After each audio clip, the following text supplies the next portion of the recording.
Make 'em make them shiver, their knees get weak. Whenever I'm around, they see me walk, they hear me talk. I make them feel like they're on cloud nine. I'm just a sexy boy. Oh, I'm not your boy toy. I'm just a sexy boy. I'm not your boy toy. Ain't your heart out, girl? Hands off the merchandise.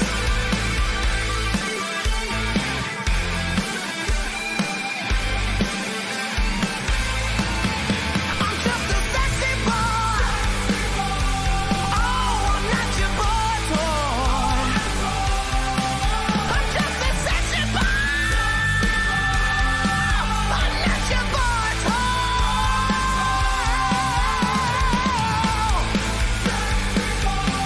Oh, not your boy toy.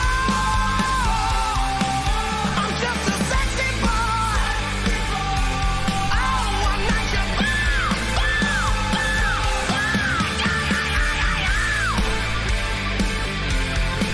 I'm not your boy.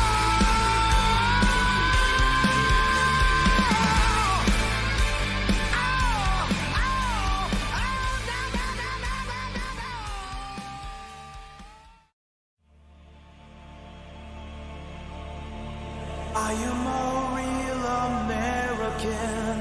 Fight for the rights of every man. I am a real American. Fight for what's right. Fight for your life.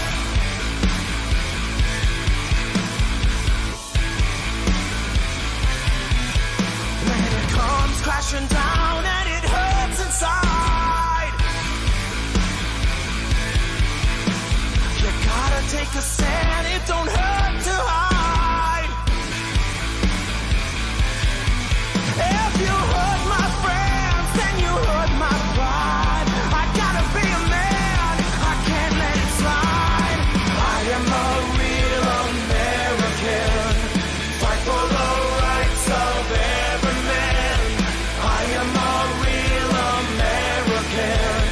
Fight for what's right. Fight for your life.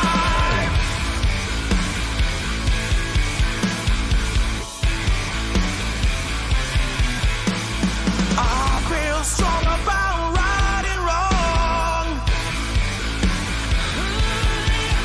and I don't take trouble for very long. I've got something deep inside of me. Courage is the thing that keeps us free. I am a real American. Fight for the rights of every man. I am a real American. Fight for what's right. Fight for your life. I am a real American. Fight for the rights of every man. I am a real American. Fight for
Good morning, everybody. We are live. It is Wednesday, March the 17th, and it's time for the Going Broadway podcast once again. Alex and Cole with you this morning. Cole, what's going on? Good morning, everybody, and welcome to the greatest wrestling podcast ever. We have a great show in store for you today. Real quick, shout out to David Tilley one more time. I am rocking the Marco Stunt t-shirt that you sent me, so I appreciate it. And I promise kept this morning. Thanks to everybody for joining us this morning. We got some fun stuff to talk about. Fun stuff for you guys to participate in later in the show. Let's just jump right in. Oh, man. This is one of those weeks where there was a lot going on, but there wasn't like a ton of big news, I guess. So let's just let's start with this. So ticket sales for Mania were supposed to begin, and then they got pulled at the last minute. We talked a little bit about it before we went live.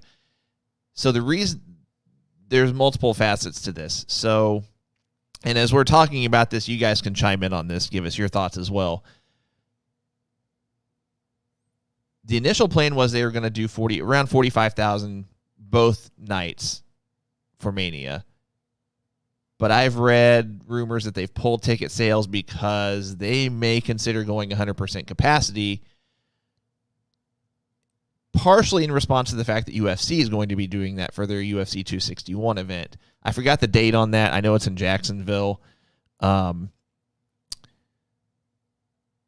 be a reactionary thing. It could just be Vince McMahon changing his mind once again, like he tends to do. He may also be softening his stance, so to speak, when it comes to putting cardboard cutouts like they did at the Super Bowl.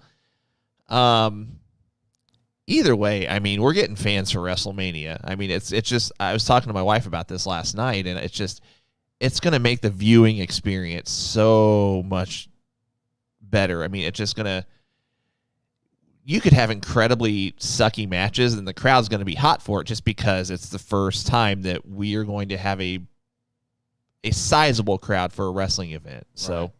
Your thoughts?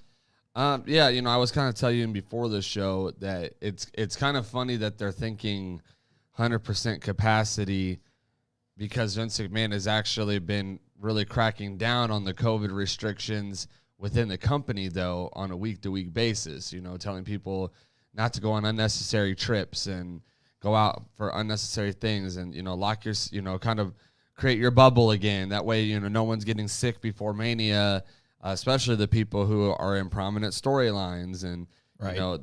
So it's kind of funny that they're like, oh, for fans, 100% capacity. But for talent, nothing. Like wear your mask. They like even like producers and like people who are like not even on-screen characters, like they're having their roles reduced or demoted in a sense because there's pictures and media out there of them being in group settings with no mask on, talking about the show, whatever, so it's right. It's definitely interesting that like on one side of the spectrum, it's 100% capacity is being discussed.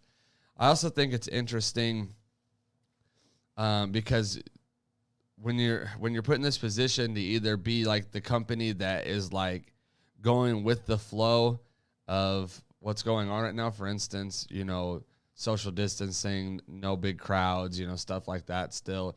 Like there is, I guess, kind of honor in that. But you also sometimes like to, especially Vince McMahon, likes to be the guy who does something first. Sure. And I think it's interesting that the conversation only started when he found out that somebody else was going to get to do it first. And so I think it is interesting to note that it wouldn't shock me if they do 100% capacity, because Vince McMahon will want the credit of being like, no, we were the first like major company to say, whatever, we're doing it. So yeah, it's interesting. And it's not our place to give our opinion as to whether we think it's safe. We're just bringing this up because it's a wrestling topic, and it's noteworthy because we have not had a sizable live crowd for a wrestling event for a year now. And you guys are saying on the chat that someone says they don't think it's 100% safe. Someone else says that the Florida's governor is not going to have it. I mean, whether we get 100% crowd, 100% capacity crowd, or 50% capacity crowd, or let's think about this. I don't know what Raymond James Stadium normal capacity would be with the set, the ring, and everything, but my guess is 45,000 would probably be about half, right? Roughly. Whether we have 100% or 50%, it's still gonna be fun to watch. I mean, we could. I hope this isn't the case, but we could have sucky matches, but it'll still be fun for the most part because we've not had this for better part of a year. And again, you guys are welcome to chime in on your guys' opinions. I'm to be honest, I'm not going to share my opinion just because I'm conflicted. I can see it from both perspectives. Inevitably, what it comes down to for me is regardless of whatever decision is made, whether it's WWE's decision, if it's the government of Florida, if it's a joint decision, whatever, if you're not comfortable with going to Mania, given the decision that is made, then don't go. If you're comfortable with going, then go.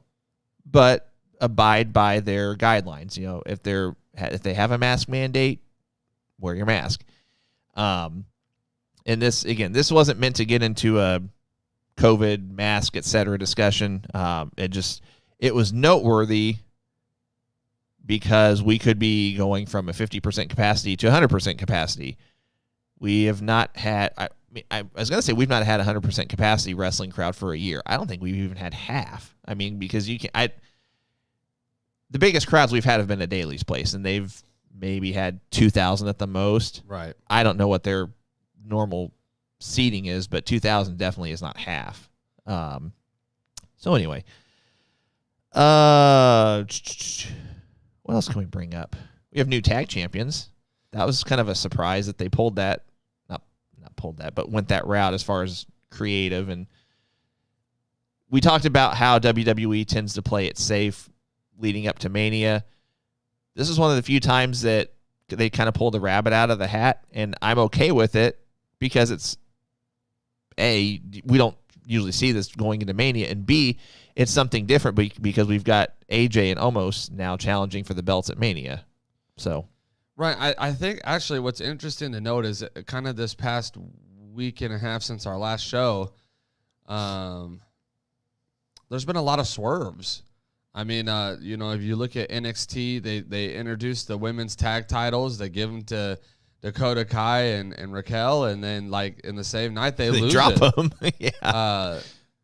So that was a swerve. If you look at AEW, even kind of making it look like they're going to turn on Chris Jericho in their inner circle, and then we get a whole another faction introduced on AEW, and so like I just think there's a lot of swerves happening right now in this WrestleMania. Even though AEW is not WrestleMania, they have to be proactive and respond to the things that are going on that are, in WWE's big season right now. So I'm very intrigued by what's happening.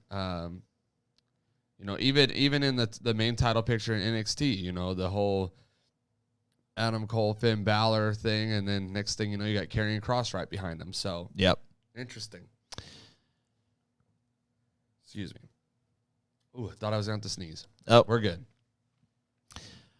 Yeah, I mean, Victor brings up the fact that we got some new champions across the board this past week. You brought up the new NXT Women's Tag Team Championship. So I'm going to back up a little bit. The rumor was that the winner of the Women's Dusty Classic were actually supposed to be the first NXT Women's Tag Champions, but long story short, and this is just rumor, I don't know this for a fact, but Wildcat Championship belts, who make a lot of WWE's belts, I think they might actually make all of them at this point. They've, shout out to them, they made our Going Broadway podcast belts. Supposedly they weren't ready in time, and that's why they went the route of giving them a shot at the WWE Women's Tag titles until the NXT Women's Tag belts were ready. We got new Impact Tag Champions, which was kind of pulling a rabbit out of the hat. They took it off the Good Brothers and put the belt on a New Japan Tag Team. So David Finlay and Juice Robinson are your Impact Tag Team Champions, for what it's worth. Again, I don't know how many of you guys watch Impact. To be quite honest, I don't. But noteworthy nonetheless. So, what else can we bring up? Again, this was one of those weeks where there's kind of a bunch of semi-noteworthy or smaller things that happened, but I mean, there was the stuff with Cornette and Miro that was on social media. I mean, there's not really a whole lot I can add to that. I mean, it's just another beef that Cornette has with somebody, or somebody has with Cornette, vice versa. I think a little noteworthy thing is that I actually saw that Andrade is not even showing up to. Oh yeah. To the Raw tapings anymore, or event, whatever. He's not even backstage at this moment. He asked for his release. Was what I was told was brief, like literally like off jump denied, like not even a thought, like they just denied it.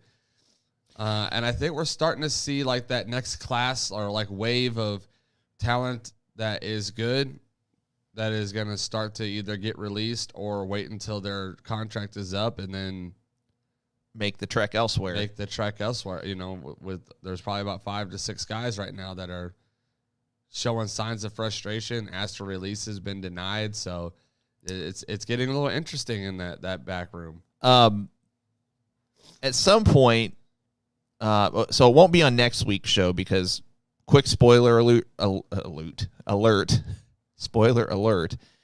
Next Wednesday will be an Ask Alex and Cole Anything show.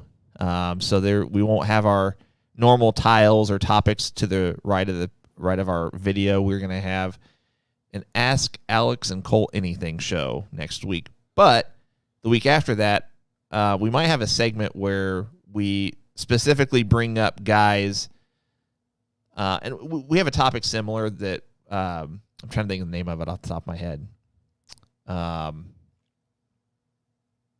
Making the jump or something like that. Jumping ship or something. Yeah, like that. but I want to target specifically guys in WWE that could be going elsewhere, and we can delve more into that in a couple weeks. But I mean, there's Andrade, there's Chad Gable, Aleister Black. There's at least half a dozen guys that are out there. So let's see. Just trying to think what else we can bring up here. There's one other thing that I'm trying to.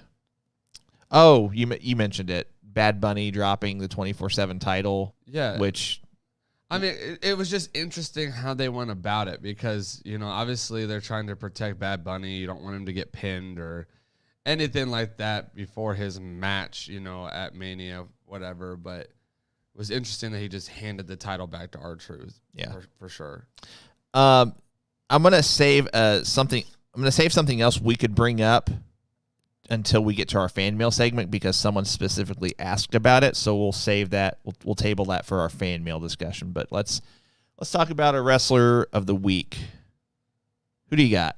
Oh man, I feel like this person gets it a lot from me, but I gotta go with Finn Balor. The Adam Cole Finn Balor match delivered. Yeah, it did. It was really good. And then even like the sell after the match, like letting Kyle O'Reilly and Adam Cole go at each other. And then like the whole, like, what took you so long? And you turn around and see Karrion. Like, it was just such a great ending to a show. Like, I was very impressed. So I had to go with Finn Balor. Yeah, they did it really well. I wanted to pick somebody that was kind of a wild card. I mean, this was one of those weeks where you could have had like 2, 3, 4, 5 honorable mentions. I'm actually going to go with Ember Moon and Shotzi Blackheart. Yeah. For winning the NXT Women's Tag Team Championship. It was a good match. It was a good. Yeah, I mean, I was really impressed with the match. Definitely one of the better women's tag matches I've seen. So if you guys have not watched it, I'd recommend it. So yeah, let's just move on to our Fastlane predictions. Man, we're just breezing through the show here. Which is good because our game show segment might take an extra minute or two. So as of now, I'm going to hit the refresh button just to make sure I've got the most up-to-date card. So right now, there are only 5 matches announced for Fastlane. And switching screens here. Just one second.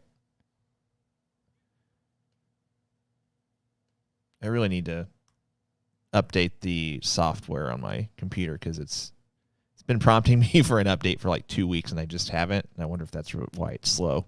Nonetheless. Okay, so 5 matches announced for the card thus far.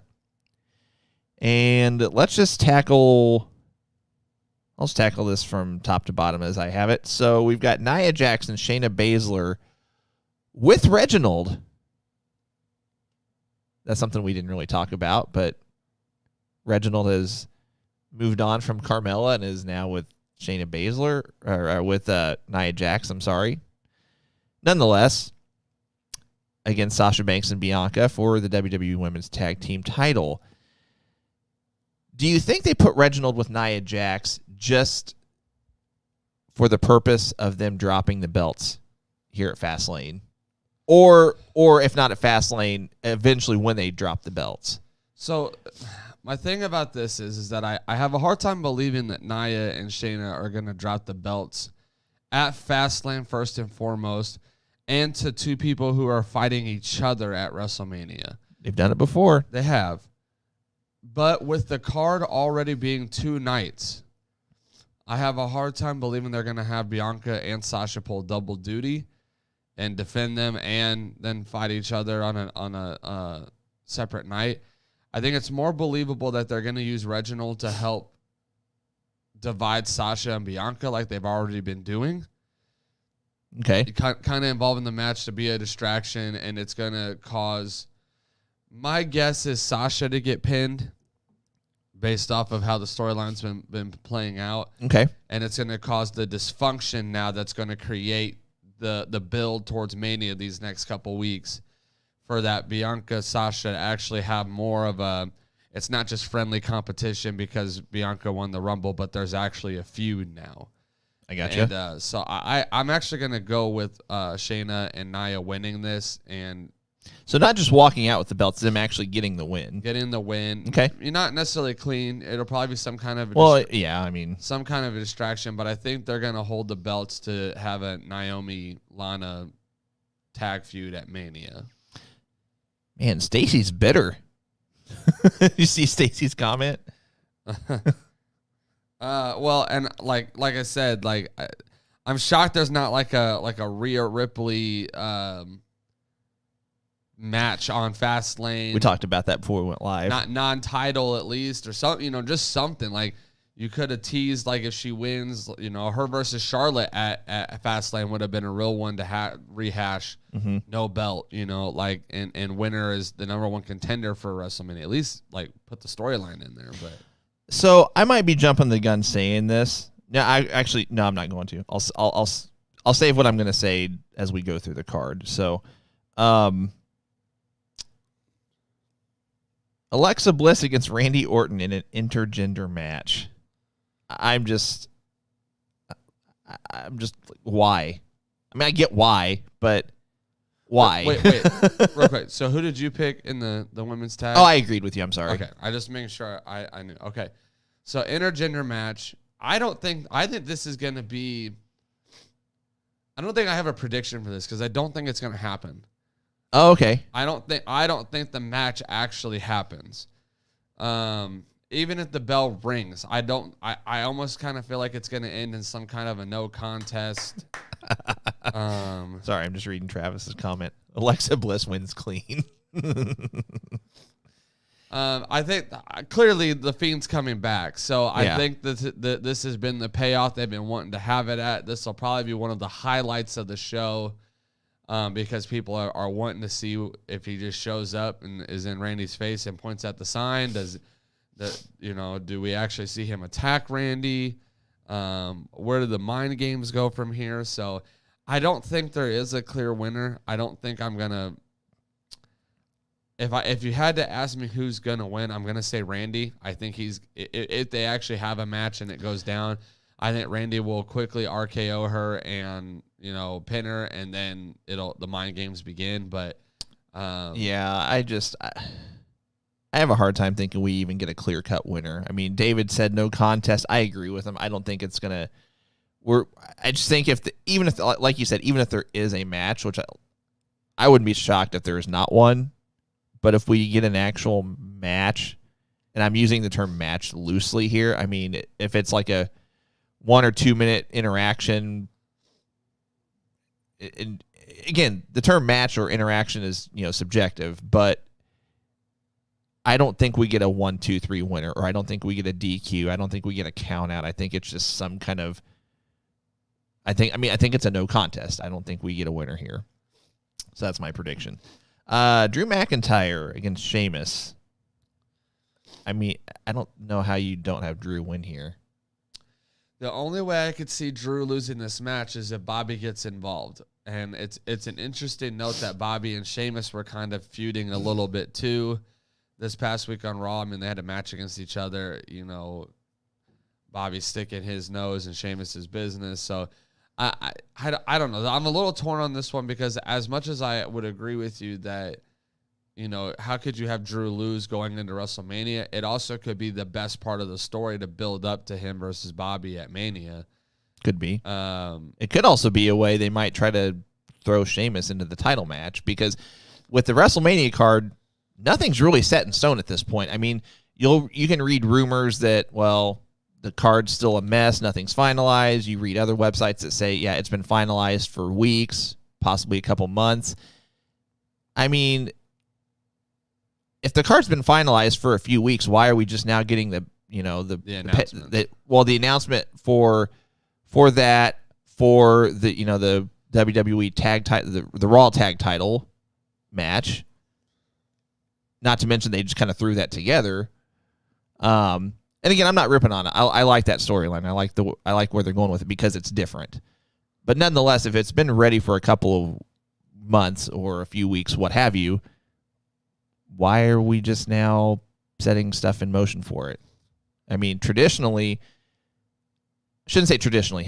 maybe is a better term. Historically, there have been times where WWE has had 2, 3, 4 planned matches a year ahead of time. They've had those planned out the Mania beforehand, and now we're less than a month away from Mania, and we're just now getting cards or getting matches announced for the card, which is fine.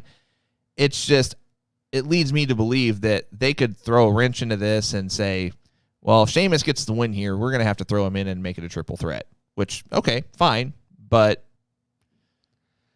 I'm going to go ahead and say Drew, just because I do think you veer on the side of protect the guy who's going into the main event, but I just wanted to note that it wouldn't be as shocking to me if Sheamus gets a win here. So definitely an interesting take. I've seen a couple of people put in that it'll be a no contest as well. I really hope this card isn't full of bad matches and no decisions, and dusty finishes and all that stuff. Like I really hope we're not going to see that. I mean, I've already said so far that the women's tag match is going to end probably in a dirty way. The Randy Orton, Alexa Bliss is going to probably be no contest. So I think this one has to have a clear winner. I agree. Let's go Big E against Apollo Crews for the Intercontinental title. This one's interesting for me. I agree. This is one of those that, again, you could easily, maybe not easily, but you could see WWE having another example of, are not playing it safe and actually putting the belt on Apollo here. Now, if they do that, to me, that kind of indicates, okay, they're going to throw Big E into the Universal title picture. I mean, not before Mania. No. I'm saying post Mania, we would see him.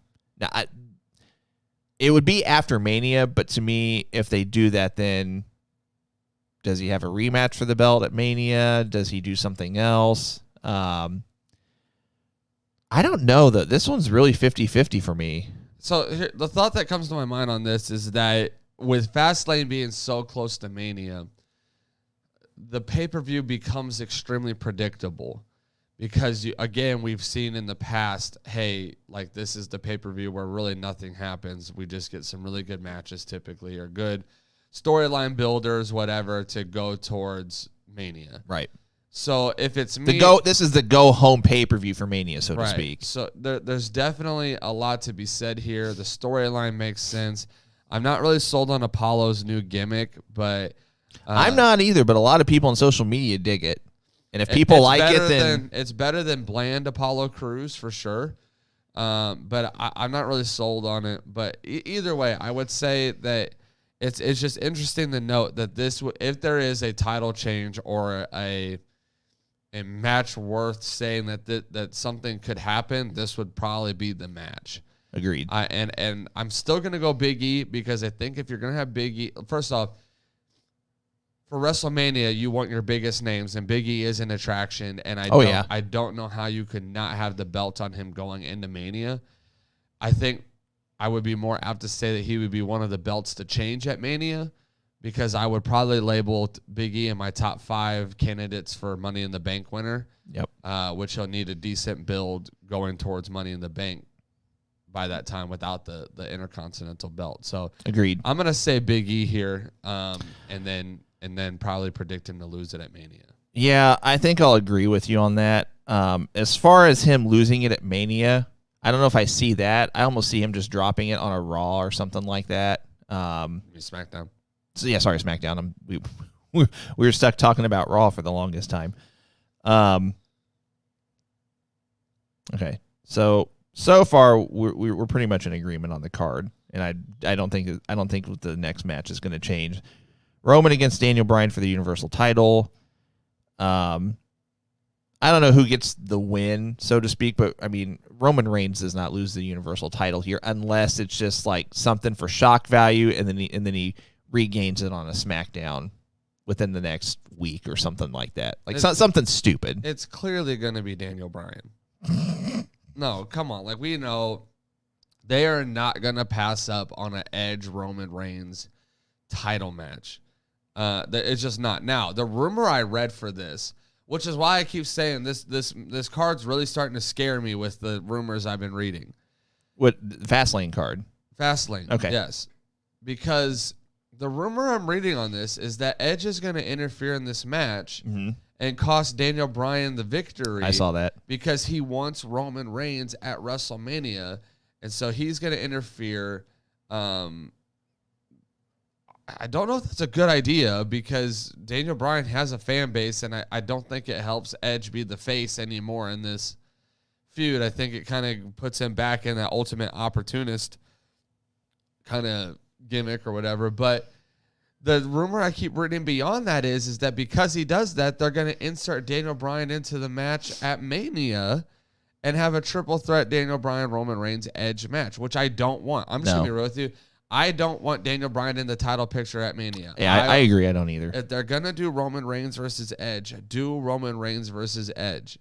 You can do Daniel Bryan Edge whenever you want, and it'll be good. You know what we need at Mania? Still kind of on topic, but we need a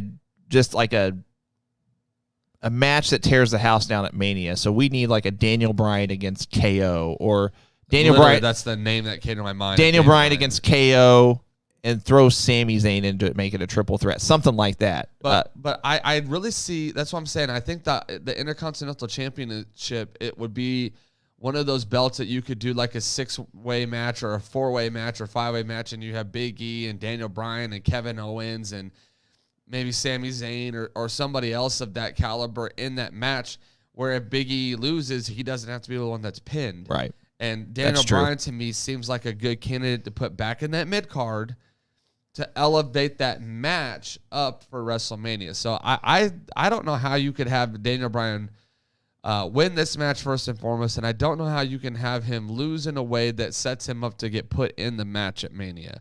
I got to go Roman Reigns. I agree. So here's what I was saving towards the end. This is going to be the first WWE event on Peacock. To me, WWE needs something in their back pocket to make a splash in order for really to drive up the buys for making that switch from the network to Peacock. Do you think we see any, what's the term I'm looking for? Like any surprises, any kind of shock value that would get those that have already bought the event through Peacock to get them talking and to entice others then to buy Peacock prior to Mania? Like, do we see a Brock Lesnar show up to lead to something going into Mania? Do we see a tease of, do we get Brock and Lashley? Do we... That's just one example. Do we see anything like that? I'm not saying do we see that specifically. You can include that, but I'm saying do we see anything that's going to intrigue people enough to buy a Peacock subscription going into Mania based on what happens at Fastlane? Because again, this is going to be WWE's first event on Peacock. Yeah, but to note, this is a dual event because they're still going to stream it on WWE Network as well. No, I know. I'm just saying. So I think this one is actually the trial run. I think this is the test run to make sure everything is smooth, ready to go for Mania. I don't see anything being promoted because here's the thing: if you want people who normally wouldn't buy your pay-per-view to buy your pay-per-view, it's got to be announced ahead of time. So unless they were to come out and say, "Hey, Brock Lesnar is coming to Fastlane," like I don't think people are going to watch. You know, I think this would have to be the play it safe pay-per-view, in my opinion, to make sure that everything is good to go for what they want to be their exclusive Peacock debut, which is Mania.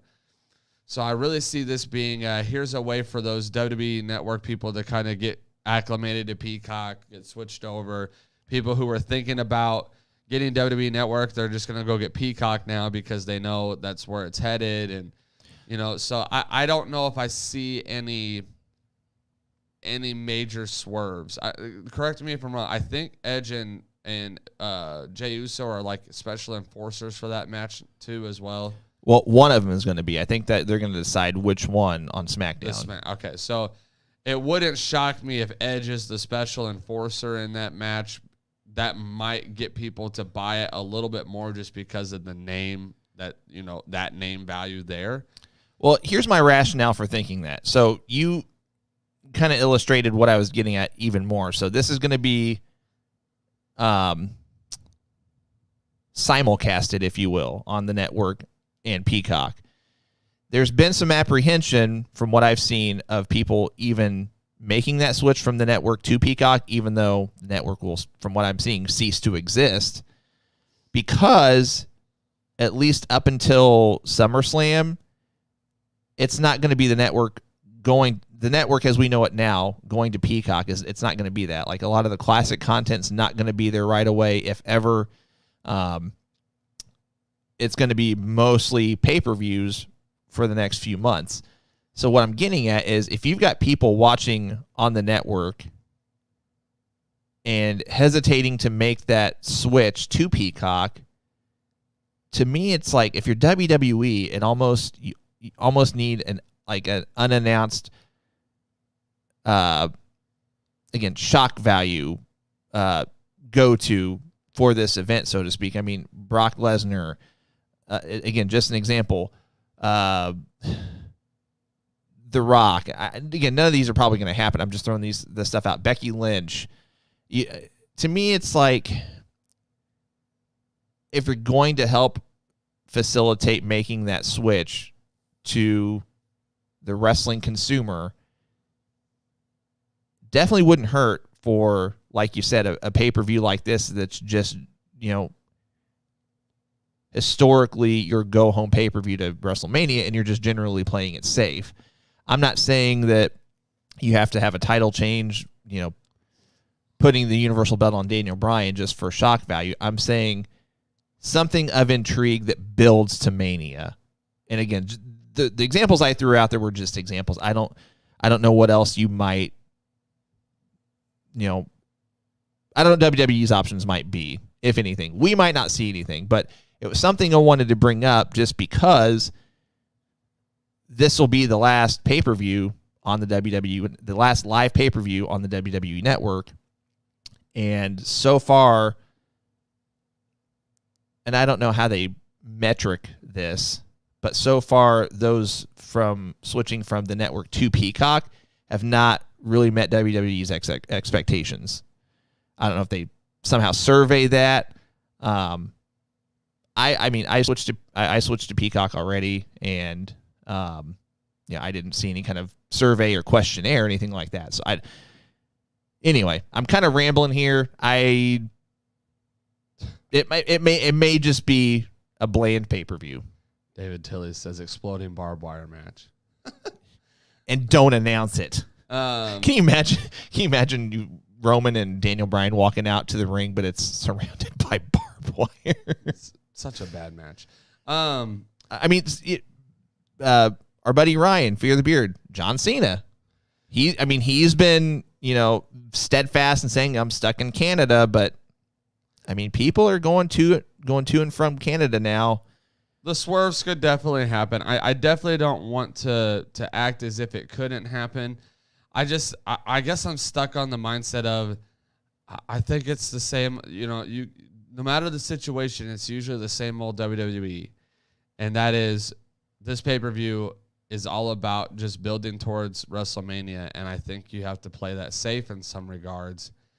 And if the match is already set in stone or whatever, I think the rumors would have been leaked by now if there was going to be some kind of major return. So it would lead me to believe that there would have to be some kind of major swerve if there was going to be something enticing like that to happen. Right. I am reading, however, that the pre-show match is rumored to be Riddle versus Ali for the United States Championship. So, we were kind of saying that there'd probably be six matches in a pre-show match. I think we have 5 right now, is what you said? Yeah. So that would probably be the pre-show. I'm interested to see if there is another match that is made here on SmackDown this Friday night as well. But interesting enough, I think this card is going to have, I'm not going to say good matches. I think it's going to have interesting storyline developments in it. I think it'll be worth the watch.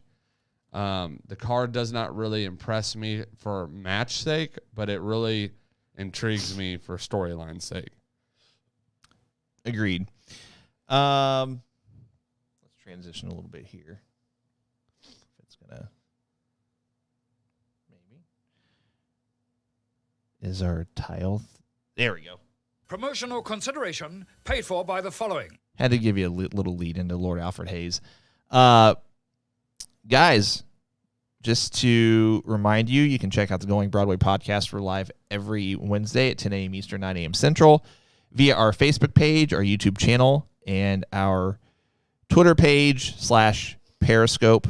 Our social media pages are scrolling across the bottom of your screen as we speak. Facebook.com / Going Broadway podcast. Please like our Facebook page. Twitter.com / Going BRDWI pod. Instagram.com / Going BRDWI pod. Please follow us on both Twitter and Instagram.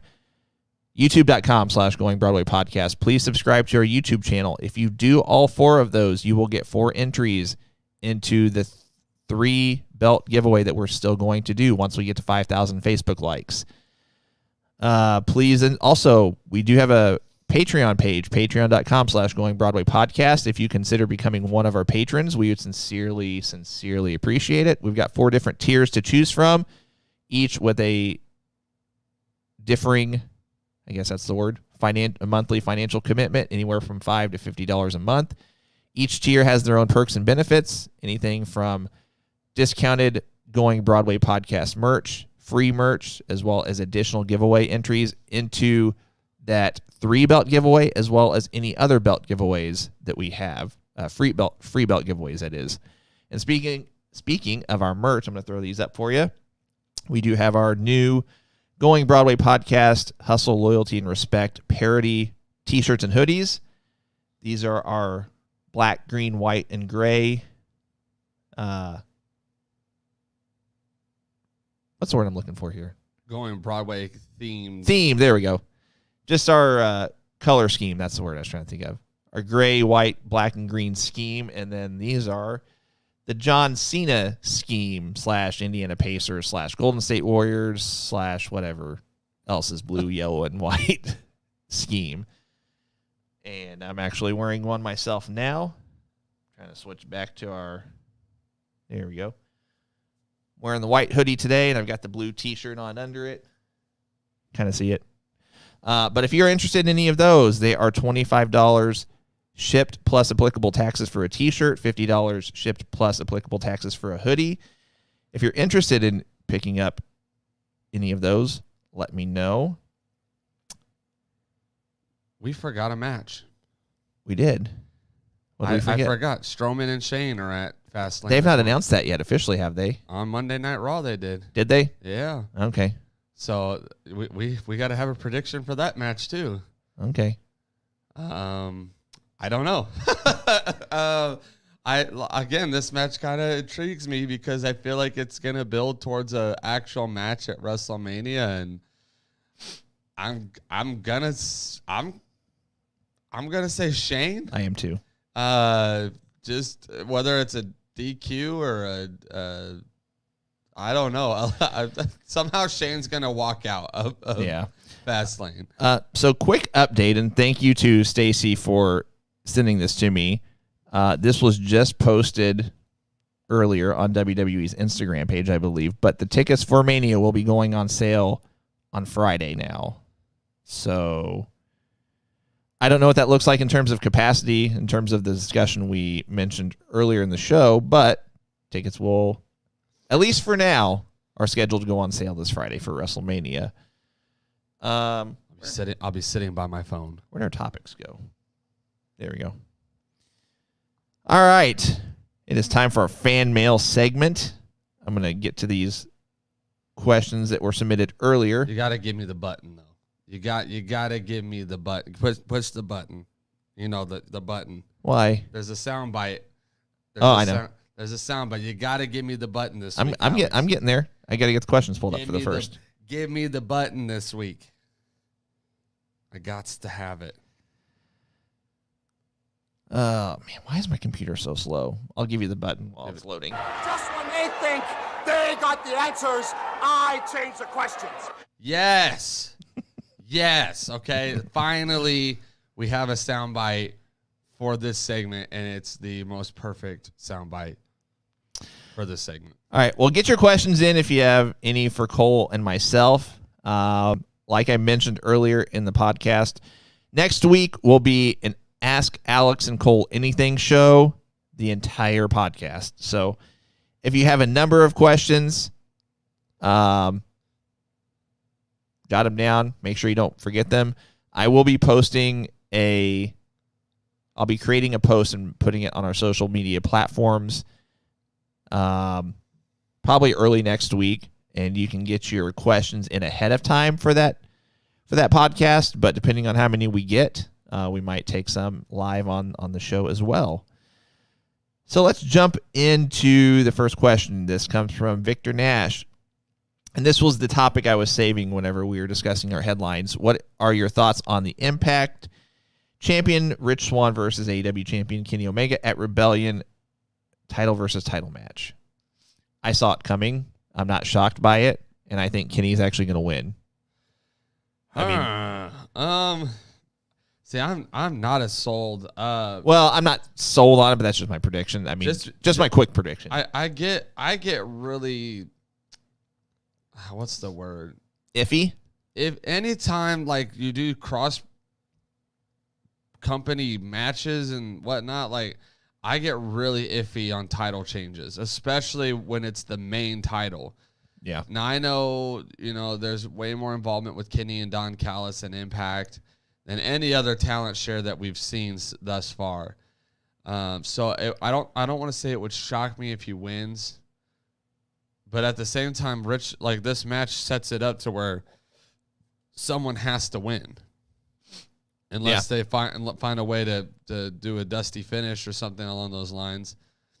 So if I had to pick somebody to win, I'm obviously going Kenny because it is what it is there, but I think it's a bad move, honestly. Like a title versus title match, I think it's a bad move. It doesn't help Impact at all to have an AEW guy come in and run your roster. Yeah.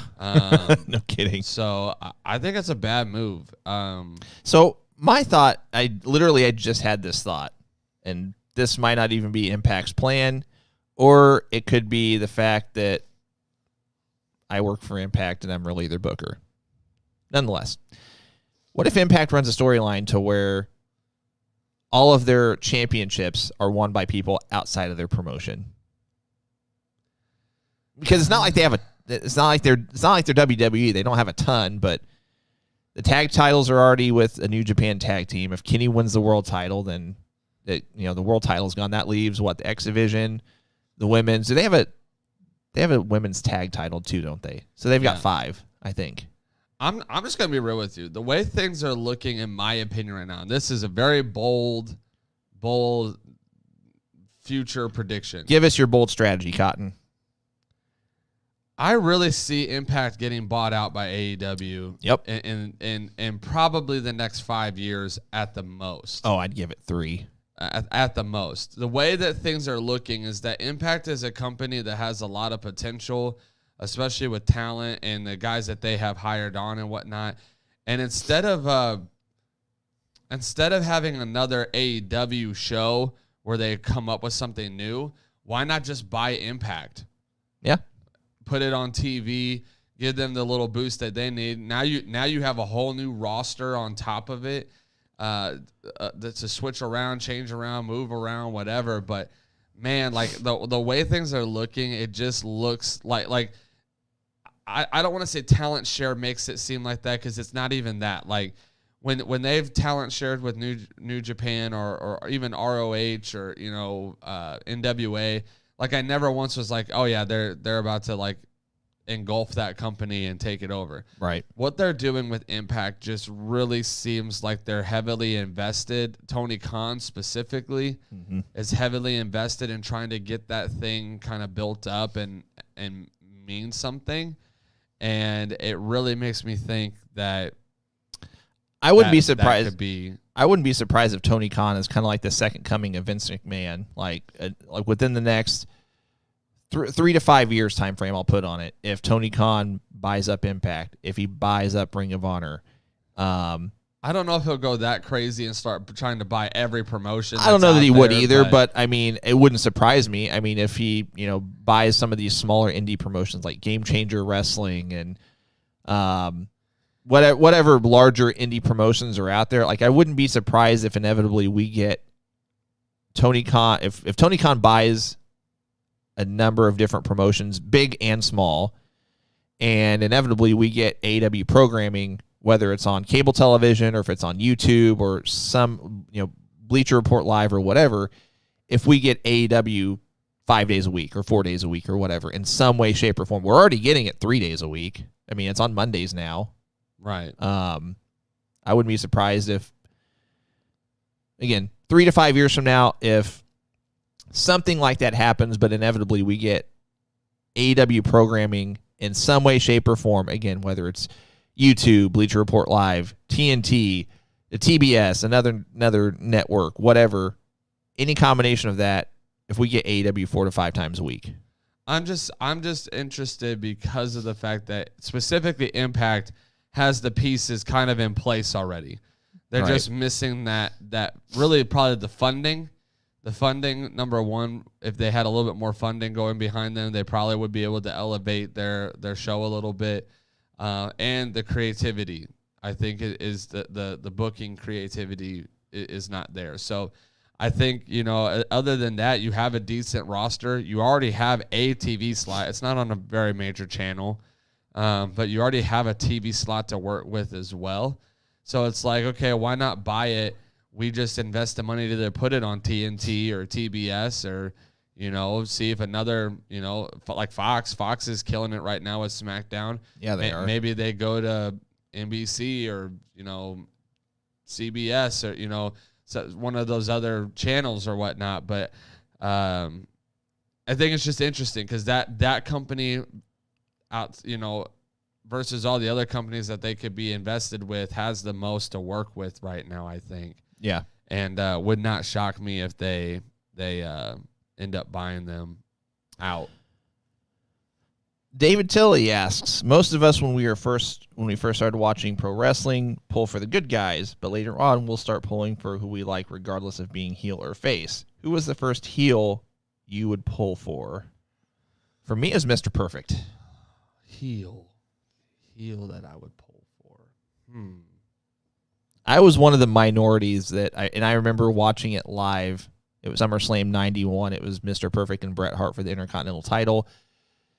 Still to this day, that match ages very well. It's still a great match, but I did not want Bret Hart to win. And to this day, that even more so makes me, I don't want to say I'm not a Bret Hart fan because I definitely respect what he's done in the business, but it's just one of those things that, that kind of scars you as a kid, and that scar never leaves. So it's just kind of like, I don't know. I wanted Mr. Perfect to win that match, but it was what it was. It's actually weird because I don't think for once mine is a WWE one. I think I'd probably be stuck between Samoa Joe and Christian Cage and Impact. Mm-hmm. When I really got into watching wrestling where I could understand it, I was watching both WWE and Impact when it was kind of on its rise, if you will. But Christian Cage, I just liked him. I think I actually liked him more in Impact. I followed him during his World Heavyweight title run in WWE, but I think I liked him more in Impact. And when he was the bad guy, I still rooted for him. I wanted him to win matches. Samoa Joe, when he was the bad guy and was kind of running through the X division and whatnot and was just this monster of a dude, like I wanted to root for him. So I think it'd probably be between one of those two that I kind of go back and forth between. And just to clarify, I've come to appreciate guys like, Tully Blanchard and the Horsemen. Obviously. Rick Rude and Andre and just a slew of others. But as I was watching it, as it was happening, Mr. Perfect was the first heel I remember rooting for as I was watching wrestling live as a kid. Brian Finnerty asks, if you had to build a WrestleMania card from past and present superstars, what would it be? Company-wise, does not matter. This would be like a segment in of itself. So I think we might table this for a specific segment for a show leading into WrestleMania, just because I like the idea of building our own WrestleMania card and presenting it, but that's going to take some homework. Yeah, I need time on that one because So Brian, thank you for the question. We're gonna table that for excuse me, for another podcast and have a segment specifically devoted to that. I have a couple WrestleMania related segments I want to get to, including this one leading into Mania. I want to give like our top 10 WrestleMania matches of all time. We'll probably save that for the podcast leading into WrestleMania. We might do this one. I don't know. That one's going to be slammed with all the predictions and whatnot, though. Yeah, but I mean, We'll see. We'll figure it out. Find one. We'll find a place, but that's a great question. We might actually save the best WrestleMania matches of all time post WrestleMania because who knows? We might get have a new one. Yeah. I do like this question though, Brian. I do want to get to this. That's going to take some homework though. So probably 2 weeks from now, whenever we're back to having our normal show, again, next week is going to be an all Ask Alex and Cole Anything show. So 2 weeks from now, I think we're going to have this segment where we build our own WrestleMania card and present it to you guys. So that'll be Cole and I's homework for over the next 2 weeks. If you guys want to put together your own WrestleMania card and share it with us, whether it be on our pages or live as we're discussing ours, feel free. I think that was all the ones that were submitted ahead of time. I only got 3 of them. I know I saw one early in the show that was asking our thoughts about the AJ Styles Omos. Yeah, go for it. Tag thing. So, I actually when the titles changed, let me back up. So I recently have switched how I watch wrestling, and now I use the ad-free version of Hulu. So, but I have to wait a day to watch it. So I have to stay off Facebook Monday nights because all the wrestling groups that I'm in, they just spoil everything. Right. I mean, it is what it is. So I accidentally got on Facebook Monday night, and I had saw that the New Day won the belts, but I did not see the announcement that came after it. So I was like, oh, okay, well, clearly they're just putting the belts on New Day because they're probably the more prominent team to have going into Mania, holding the belts. Nothing just at the Hurt Business, but you want like I said earlier, you want your big marquee names on the card, especially if you're going to have fans. And New Day is a crowd favorite. So I was like, that makes sense. Well, then when I watched the show and I saw AJ Styles come out with Omos, and I was like, this is actually the perfect place to put AJ Styles on the card. The reason why is there's really nobody singles-wise to put him up against. I wouldn't put him in a feud with Matt Riddle for the United States title. I don't think that's something we need to rehash right now. They literally just got done with like a mini feud with them on SmackDown before they came over. So, I read the rumors that they thought about doing AJ Styles versus Triple H, and that was kind of intriguing, but I was like, dude, we really have enough time to build a feud for that, like build up to that, not to mention one of them would have to play the face in that, and I don't see Triple H playing the face. Right. So, you'd have to give AJ Styles a face turn, which doesn't really make sense to do right now. So, I just started thinking about, well, who could this guy, fight at Mania? Like, do we bring in a legend and have a legend match without a belt? I just was intrigued. And when he came out with Omos, and I was like, you know what? This is like the perfect thing to do. One, it gives Omos his debut. Two, it gives Omos his debut with someone who can protect him if he's not very good. Mm-hmm. Yep. It is one of those reasons to watch because you're kind of like, I wonder what this dude's like. Like, almost gives me Great Khali vibes. Like, I don't think he's going to be that good. But he could get in the ring and do like a 450 splash out to the outside of the ring. I could, can be completely blown away. I don't think that's going to happen. I'm being obviously a little sarcastic, but watch him pull a drop kick off the top. But I'm just saying, like, there's probably, some really cool things that could happen with this match. And it also sets up the conversation of, does AJ Styles deserve to be Grand Slam Triple Crown champion? I think he does. I would not be shocked if they win it at Mania. Because I think AJ Styles should go down as a WWE legend at some point. And I think for that to happen, with a small career that he's had in WWE since it took so long for him to get there, I think you got to kind of get him through some of these title belt storylines right now so he can kind of build up his career within just WWE. Agreed. So I like it. I think it's different. It puts AJ Styles on the card. I think the match will be very good. I mean, AJ Styles and Kofi Kingston, who doesn't want to see that face off? I mean, that's going to be insane in itself, but I like it. I think it's a good storyline. Let's take a couple more because, again, I want to have a sizable amount of time for our game show segment. There was a question that was asked earlier in the show. I'm trying to find it.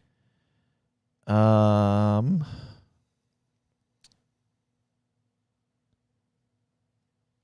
with me just a second here.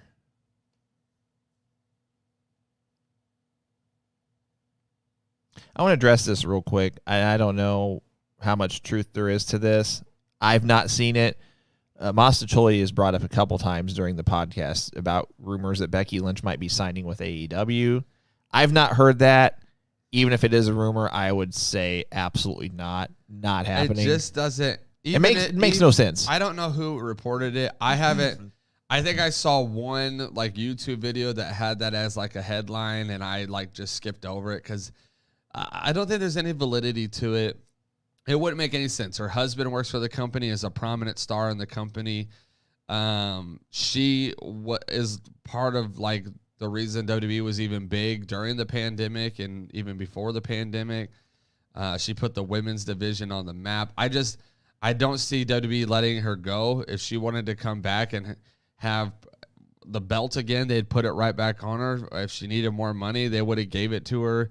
There's no reason for her to go to AEW, who has honestly terrible women's division as is. So, here's the question I was trying to find earlier. Drew Eggers asked, "What do you guys think of Reginald? I like him. He is helping people get over, so I think that's cool." I mean, I don't dislike him. I don't like him either. He's just kind of one of those characters I'm kind of indifferent towards at this point. He helped some in the Carmella Sasha Banks storyline. I don't know. I'm just kind of indifferent at this point. I think too small of a sample size to this point for me. I think indifferent is the perfect word because is he being booked to at some point become an in-ring talent? Because I mean, as we see, the dude's got a lot of acrobatics in his arsenal. I mean, that's clear. I'm gonna say that I probably lean more on the side of I don't think he's necessary though. I don't think he's bad by any means. I don't think he's hurt any storylines. And I get the points of, I think he is kind of helping do this and this, but I don't think it's necessary. Like, for instance, Carmella didn't need him to get over. Carmella could get over by herself. She's done it before on several occasions. I don't think he was necessary for her. I don't think he's necessary in the Sasha Banks Bianca Belair storyline. I don't think he's necessary with Shayna and Nia. If he was going to get paired with somebody to help put him over, I actually would see him doing better with like a Chelsea Green when she comes back, where she's kind of that. I could see that kind of high maintenance girl, queen of the division kind of thing, and then Reginald kind of is at her beck and call. So if he's gonna show me that he really can elevate talent, I would put him with somebody who needs the elevation and right. not established talent. I'm going to tackle this as a two-part question, and my apologies, I can't find who asked the original question, but somebody asked, "What do we think of MJF's new stable?" I don't like the fact that it's another AEW stable, but I do like the pairing's not the right word because it's more than two, obviously, but I like the faction, but at this point, again, small sample size, we haven't seen much of it. Shawn Spears is almost like, which one of these is not like the other? Because MJF and FTR just seems like they fit. #MJFTR.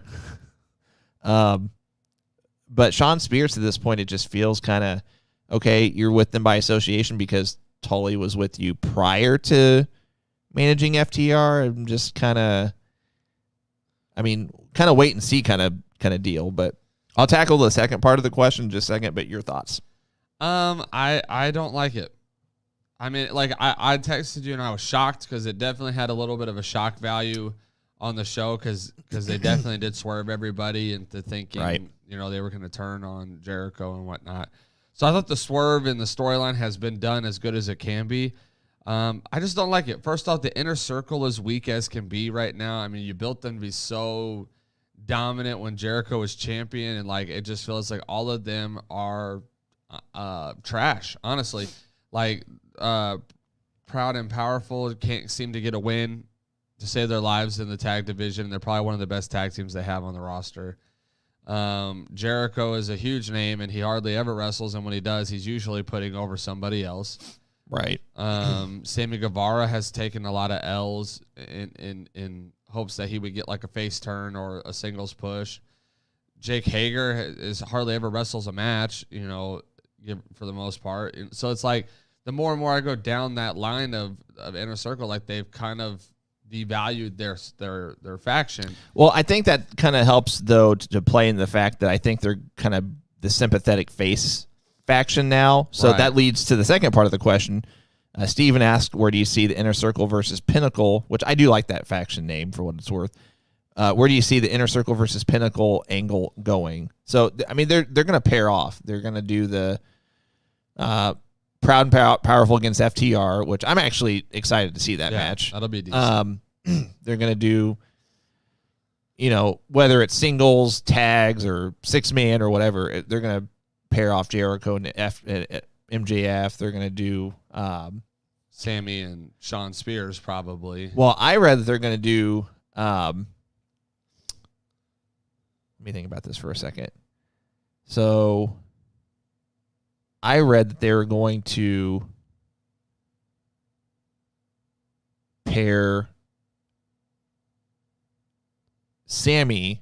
Well, let me think about this for a second. That they're going to do Sammy with Wardlow, and that they're going to do Hager with Sean Spears. Huh. I mean, which would be interesting. And I think the only reason behind that is because we've already seen Wardlow and Hager.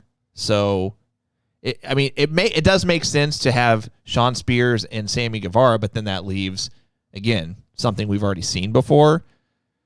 And the only thing I can think of is unless Wardlow, because Hager may not be on TV that much because he's still training for a big fight. Probably not. I wouldn't be shocked if Wardlow kind of takes more of that bodyguard role still with MJF, and we see Sammy and Sean. But I ultimately I just don't like it. I get what they're trying to do. I'm not against. I don't think it's gonna be bad by any means, but I just think it's a waste of time. MJF does not need to be in a faction. He doesn't really need to lead a faction. FTR doesn't need to be in a faction. They don't really need to be led by someone in a faction. The really person that only kind of benefits from this is Sean Spears because it gets him on TV. Yeah. As far as like Inner Circle, they were already on TV. None of them really need this rub. If anything, they need to break up out of Inner Circle so they actually can pursue titles and all that stuff and move on from this faction stuff. But which gets me to my inevitable prediction is that we're going to get, and other people have indicated this on the thread, we're going to get our blood and guts match. I don't know if it'll be at Double or Nothing. They've got enough time to build towards it if they want to do it. But I wouldn't be surprised if they do a blood and guts match and the loser of that match, like their faction has to disband, and that's when we see Inner Circle. So again, my only quarrel with that is I think that's a terrible blood and guts match. Like looking at like who's in that match, like I would much rather see them build some kind of. Now, since you brought up the title "Blood and Guts," I just have to go off on a little tangent here. Go for it. I think we got plenty of time. I think it would be a way better idea to go inner brand or talent share. Yeah. For Blood and Guts, and you would see Kenny with the Good Brothers and the Young Bucks versus probably like a Rich Swann and maybe Finn Juice and some of those like combined talents. Maybe you throw another AEW talent in there somewhere, but I think that would be probably a more entertaining blood and guts match.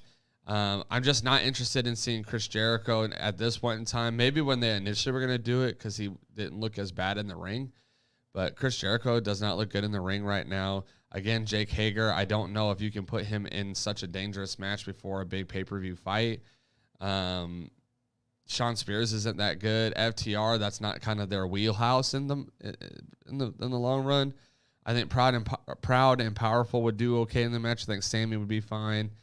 MJF would probably be okay, but for the most part, it's not really any of their genre of wrestling. Well, it wasn't really whenever they were going to go the original route of Inner Circle against, who was it, Bucks. Cody Rhodes, the Bucks. Well, I don't think Cody was even in that point. I think it was. It was gonna. It was Cody. You're right. So it was supposed to be Cody who would be good in that match. The Young Bucks would be great in that match. Kenny, who would be great in that match. And, well, hold on. And it was Matt Hardy. It was Matt Hardy. Hangman Page was involved. Yeah. So it was either Cody or Kenny that was not involved. I thought it was Kenny, and Cody was not in the picture at that point. I'm pretty sure Cody was supposed to be in that match. I think it was like because they did the the Stadium Stampede match. It was supposed to be that same kind of grouping. Yeah, and Cody wasn't in that match. That was Kenny. In the Blood and Guts. But I think Cody was supposed to be in the Blood and Guts match. Maybe. I don't know.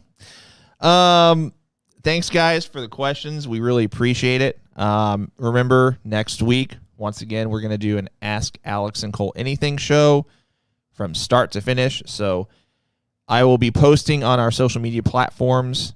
I'll be creating a post that you guys can get your questions in ahead of time. And we'll tackle those first. And then, time permitting, we'll answer live questions on the podcast. That being said,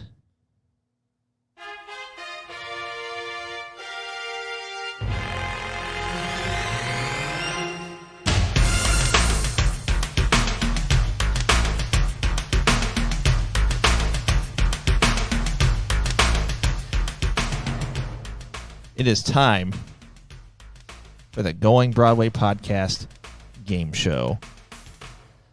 So here's how this is going to work. I've got 6 questions I'm going to ask. I'm going to keep this music going low-key in the background while I talk. We got 6 questions I'm going to ask.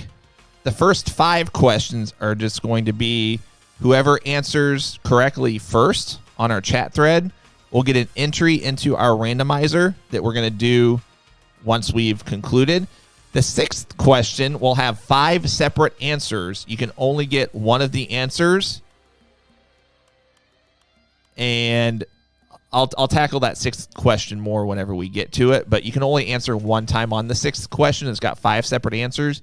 You can only answer one time for that particular question. So I'm going to get this randomizer pulled up here because I got to manually key in names as you submit your answers.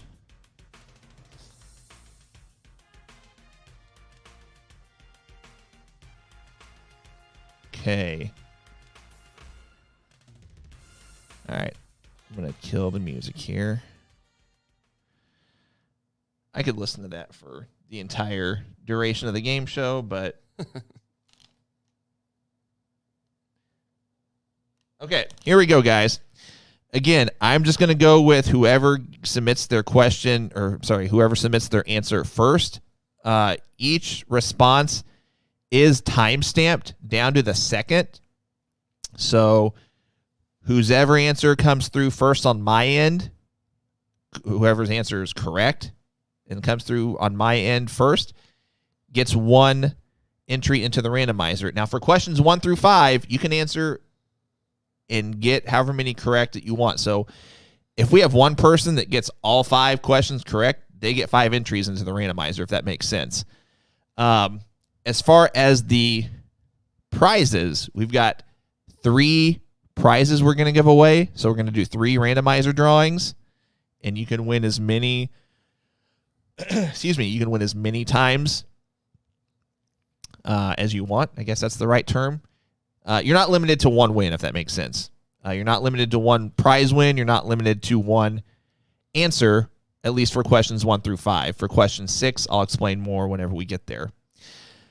And like I said, the answers on my end are time-stamped down to the second. If we have a tie, then the ties will both be entered. All right, let's do this. Question number 1, to put a little bit of context, R-Truth just became a 50-time 24/7 champion. That is not an exaggeration. R-Truth is a 50-time, 5-0, 24/7 champion. Who was the first 24/7 champion? Ooh, I do know the answer to this one. I'm anticipating the answers coming through. Who's gonna get it? Who's gonna get it? Michael Hunter gets the first entry. Michael Hunter. The answer is Titus O'Neil.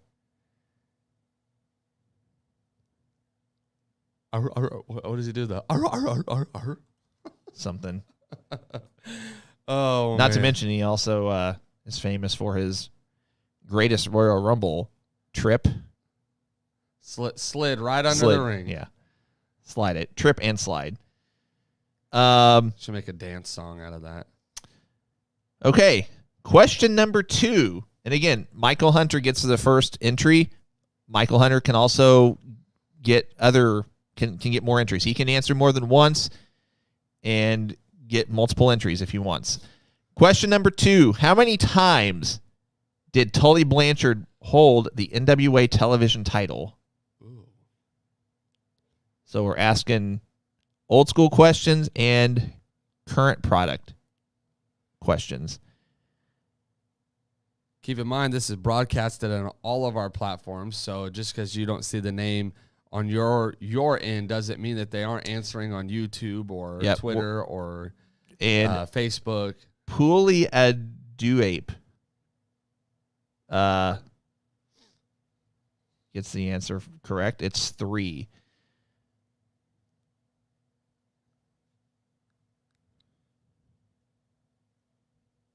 A lot of people are getting the answers right. You just got to be the quickest one. Yep.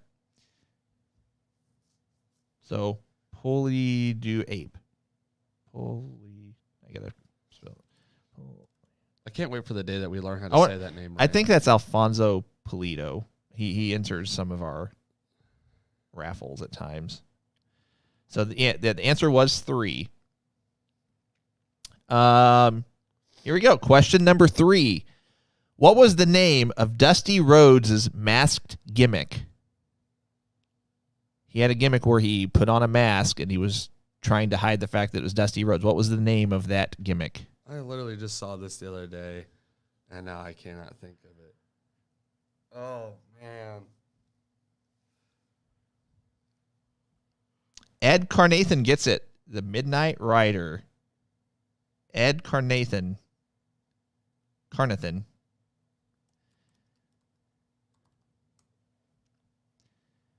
All right. Captain Underpants. I love it.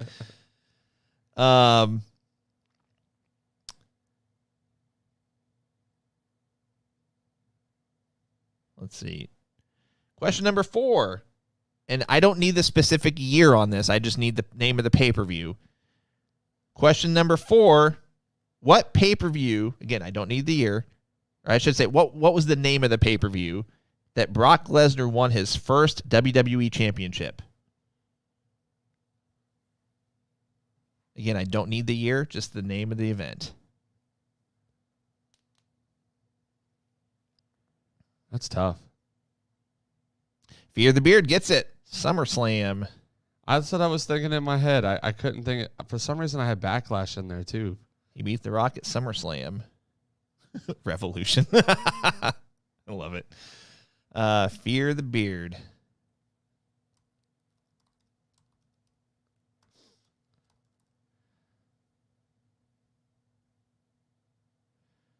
All right. Moving right along. Question number 5. So we've seen that Big Show, a.k.a. Paul White, has recently jumped to AEW as a commentator for AEW Dark Elevation, which is on Monday nights now on YouTube. The question is, who did Big Show defeat to win his only WWE Intercontinental title? Oh, I have 2 names in my mind. I don't even know if either of them are right.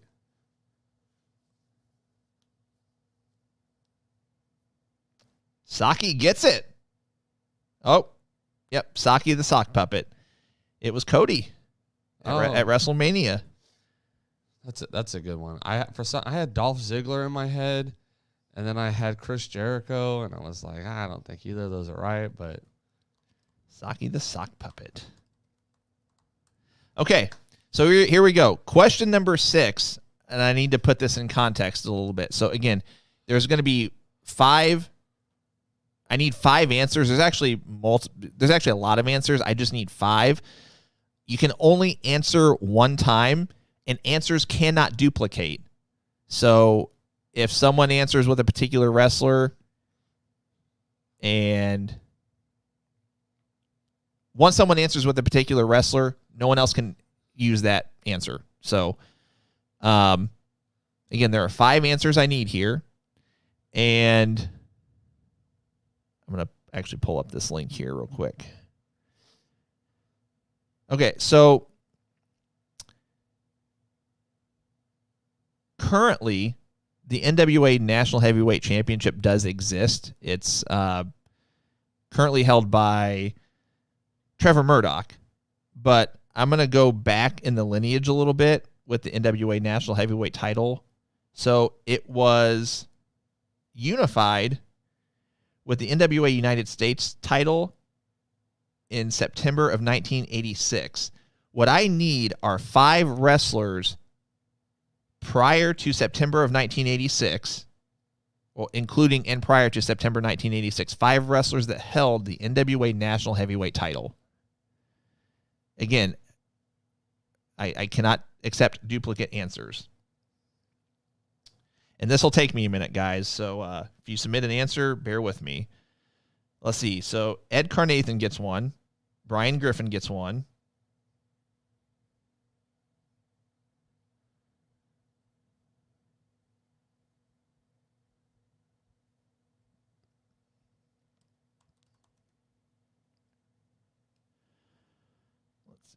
Ed Carnathan got 1. Brian Griffin got 1. So their answers were, I got to get back to the thread here. Let's see. Scrolling down here. But again, you can only answer one time. So Harley Race did not hold the national heavyweight title. Ric Flair did not. Lex Luger did not. Dustin Rhodes did not. So Ed Carnathan got the first one. Nikita Koloff, Brian Griffin, Tully Blanchard. A lot of other people answered with Tully, but Brian got it first. Arn Anderson did not. So Steven got it with Dusty Rhodes. He was another. So Steven Offrady. Hope I pronounced that correct. Let's see. Nikita, Tully, Dusty. Okay, so again, you can only get one answer correct. I'm only taking one answer per person. So someone did answer with another correct answer, but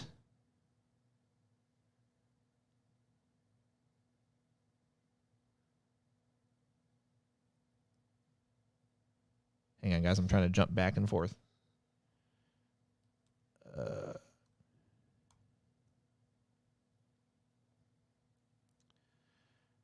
see. Okay, Brian Finnerty got 1. Austin Idol. That's 4 so far. Yep. And I just need one more here. Okay, Andrew got the other one. I think. Let me double check here. I want to make sure I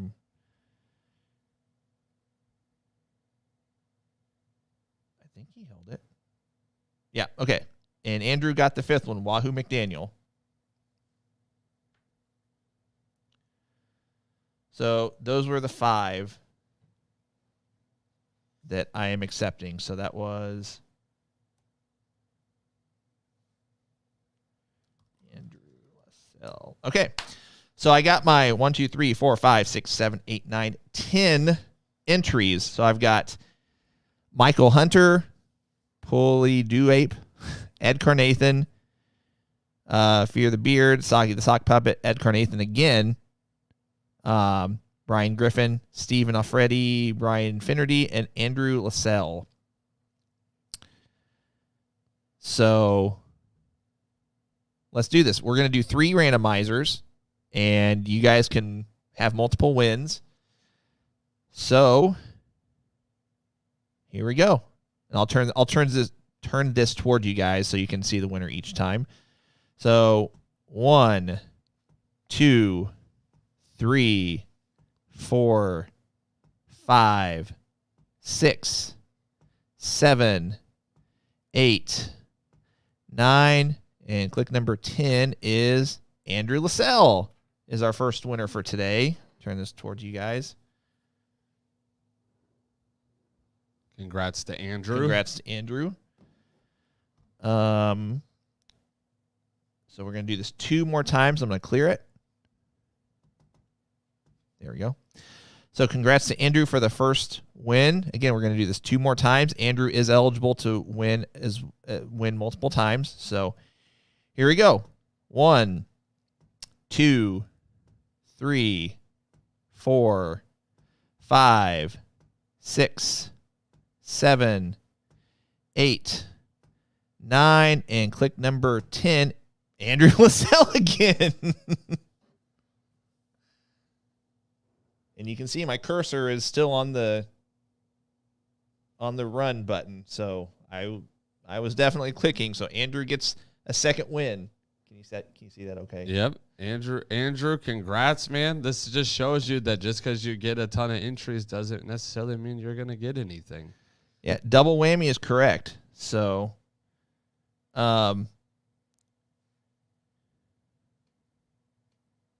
yeah, Victor, your answers were coming through, but we've got answers coming in from Facebook, from YouTube, and from Twitter. So Cole said earlier, just because you don't see the answers doesn't mean we don't on our end. We see all of them coming through on Facebook, YouTube, and Twitter from all 3. Yeah, we have to reiterate this like every show when we do stuff like this. The timestamps come in through the app that we use to stream. So they are accurate timestamps. They're down to the second. So we know exactly who posts the answer, who's first, and it comes in from all of the places that we broadcast from. We've said it before, YouTube tends to be a little bit quicker than Facebook. So if you're only using Facebook, it just is the way that it comes across in the stream. So yep. So recommendation, anytime we announce ahead of time that we're doing any kind of game show or contest where you guys submit answers or whatever, we always recommend jumping on YouTube. So, all right, we got one more. 1, 2, 3, 4, 5, 6, 7, 8, 9, and click number 10 is Fear the Beard gets the win. all right, give it up to Fear the Beard. I think that's Ryan. Sorry, Ryan, I forgot your last name, but so Andrew LaSalle wins twice, and Fear the Beard, aka Ryan, is our third winner. So I will be contacting you guys with your. Well, I'll give you the option. I'll let you choose whether you want me to reveal what you want ahead of time, or if you just want to wait till I ship it to you. Johnson, I'm sorry, man. Yeah. Ryan Johnson. He's been one of our viewers pretty much since the beginning. So, congrats to Andrew. Congrats to Ryan. Our show isn't over yet. We gotta discuss some items for this evening. You want to talk about AEW or NXT first, as far as tonight goes? Let's tackle AEW. AEW. All right. So, jump over here. So this is what's been I say it's been announced for tonight. It's already been. This was in the can, if you will. This was shot last Thursday, I think, or maybe. I think they shoot the live episode of Dynamite and then record the following week's the next day on Thursday. That could deviate. I'm not really sure, but nonetheless, this has happened already. AEW Dynamite St. Patrick's Day Slam. We have Jade Cargill in action. What's next for MJF after leaving the Inner Circle? We have Jurassic Express and Bear Country against Hardy Party and Butcher and the Blade. So we have a 10-man tag. We have Eddie Kingston and John Moxley against the Good Brothers. We have Cody against Penta. And the unsanctioned lights out match, anything goes, Britt Baker against Thunder Rosa. I've read nothing but amazing things about that match. Again, this is, a website that I see that doesn't give away spoilers, but does, kind of indicate if a particular match or if a particular segment was good. And anything I've seen on that website, as well as, other social media pages, just rave about this match. So, it'll be fun to watch. Any thoughts about AEW or? Yeah, I mean, it sounds like a decent card. Interested to see some developments in some of these stories. I'm actually intrigued by the 10-man tag match as well.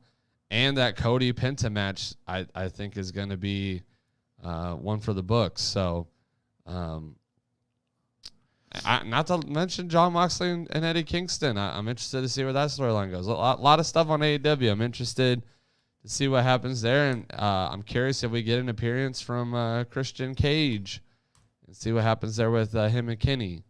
I kind of called that, throwing him into the storyline with Kenny, but I don't know that I'm kind of torn as to whether or not we'll see Christian. Inevitably, he's going to get an AEW title shot, but if they're going to build it towards Double or Nothing, or if they're just going to, kind of do a one-off match on Dynamite or something like that. Real quick, before we get to NXT, one thing I want to throw out to you guys as well. I think I'm going to throw up a poll on our Facebook page. We're trying to figure out what we want to do for our next watch party. I've talked to Cole about this already, and I might let you guys decide. So as of now, our next watch party was going to be in June. The only event I see in June is WWE Backlash, which that was our first watch party last year. I kind of want to steer away from repeating events and such.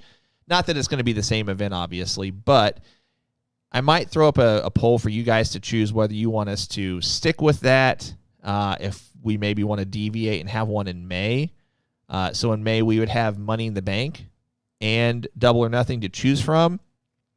Or maybe if NXT has a pay-per-view in June, which they might, it just hasn't been announced yet, if you want us to do another NXT watch party. But we'll probably steer away from doing Backlash again and do either NXT, again, if there's one in June, or doing an earlier one, either Double or Nothing at the end of May or Money in the Bank. I think that's towards the middle of May. So stay tuned for that.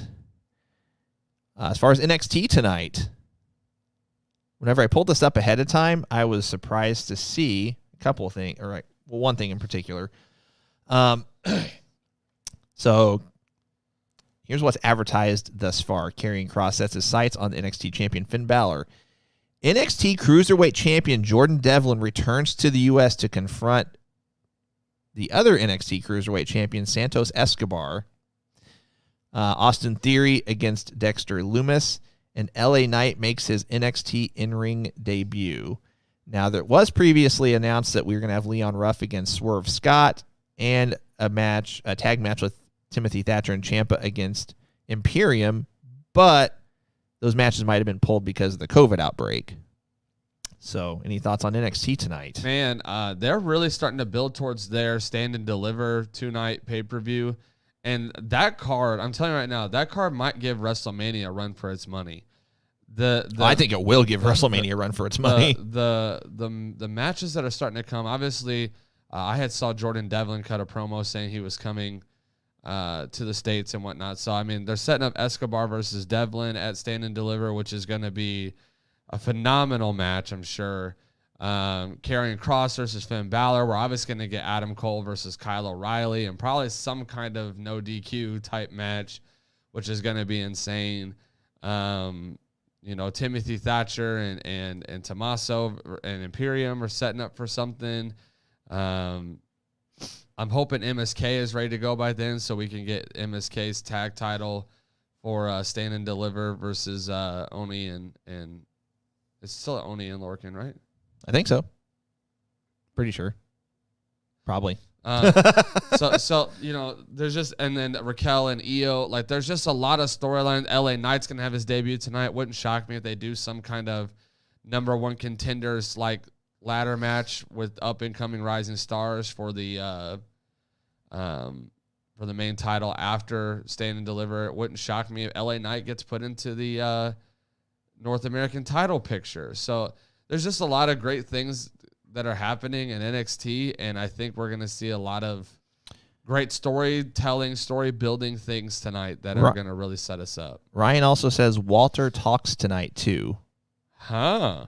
So maybe we get Walter at Stand and Deliver as well, and I would be interested to see who his opponent would be. We got a little bit of time. Let's talk about that. Who could we throw up against Walter?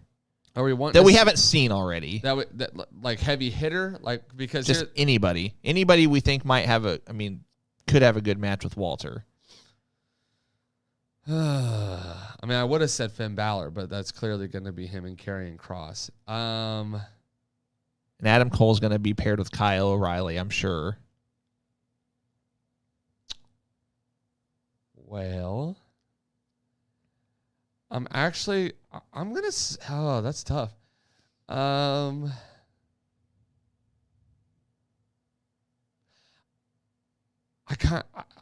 might be in the minority on this. I think I kind of like to see Bronson Reed. Okay. Two big old powerhouses just going at it. I think Bronson Reed intrigues me. Dexter Lumis. I wouldn't mind Dexter Lumis. What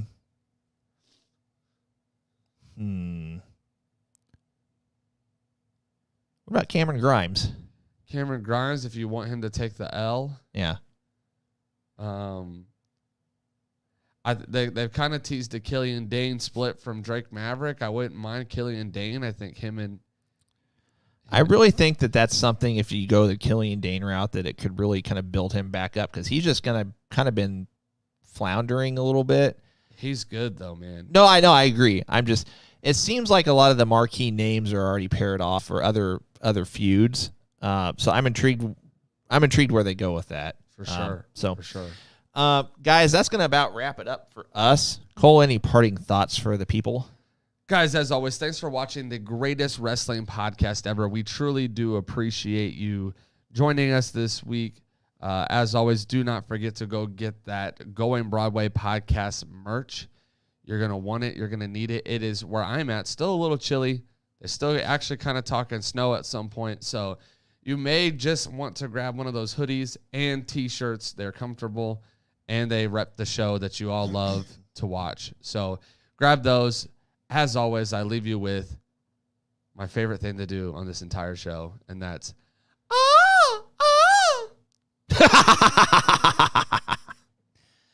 Guys, thanks for tuning in. We sincerely appreciate it. We'll see you next week. And so, goodbye. And good night. Bang!